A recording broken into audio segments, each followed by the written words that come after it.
No, gremo pa še kot kolesar čez križišče.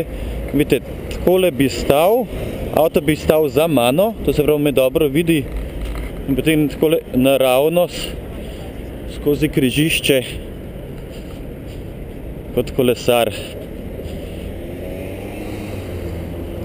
No, zdaj lahko tudi naprimer vidimo, zakaj je dobro imeti tale sredinski otok.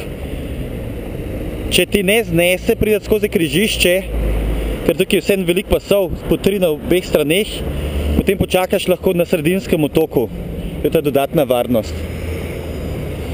No, vidite, in kako kolesar lahko dalj časa stoji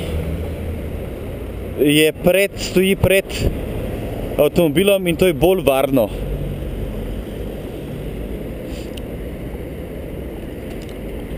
No, tako, in zdaj so pešci tukajle, vidite, kako grejo direktno čez.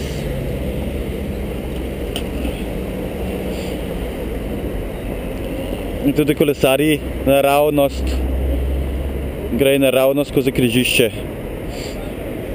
Tako na drugi strani.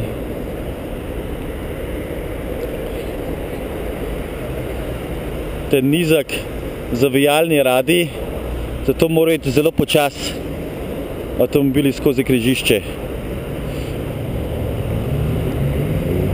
Primer varnega križišča, ki upošteva te minimalne standarde, ki so potrebne za varno križišče za pešca in kolesarja.